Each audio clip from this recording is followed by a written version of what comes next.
নমস্কাৰ এই মুহূৰ্তত আহি পৰিছে ৰাজ্যবাসীৰ কাৰণে কেইটামান বিগ ব্ৰেকিং নিউজ। আজি হৈছে 25 জুলাই। অসমৰ লগতে ভাৰতৰ বিভিন্ন প্ৰান্তৰ পৰা এনে ধৰণৰ খবৰবোৰ প্ৰতিদিনে চাবৰ কাৰণে চেনেলটো ছাবস্ক্ৰাইব কৰিবলৈ নাপাহৰিব।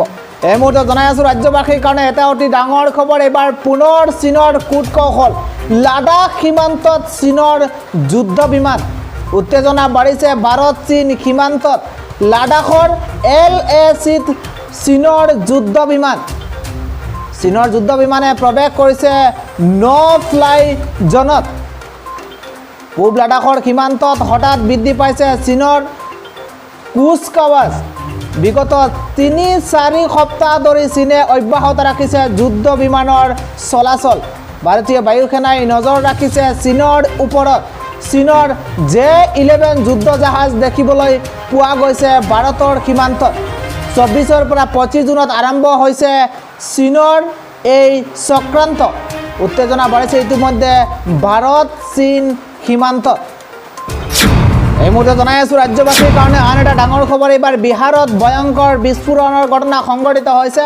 এইবাৰ বিস্ফোৰণত নিহতসকলক কৰিব পৰা নাই চিনাক্ত। বিহাৰত চপ্ৰাত এক ভয়ংকৰ বিস্ফোৰণ সংঘটিত হৈছে।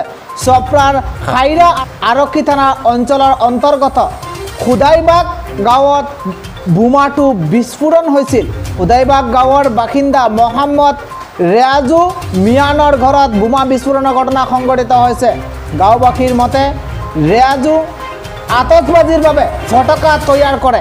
তেওঁ বিবাহকে ধৰি অন্যান্য উৎসৱৰ বাবে আতচবাজীৰ ফটকা বিক্ৰী কৰে। ঘৰটোত হোৱা বিস্ফোৰণটো যথেষ্ট শক্তিশালী আছিল।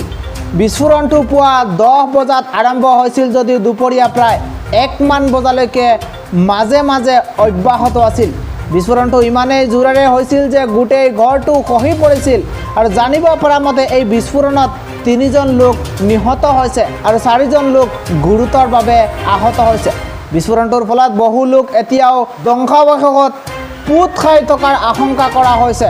বিস্ফোৰণটোৰ পিছত ঘৰটোৰ পৰা 5টা মৃতদেহ উলিয়াই অনা হৈছিল যদিও মৃতদেহবোৰ চিনাক্ত কৰিব পৰা নাই এতিয়ালৈকে আৰক্ষীয়ে।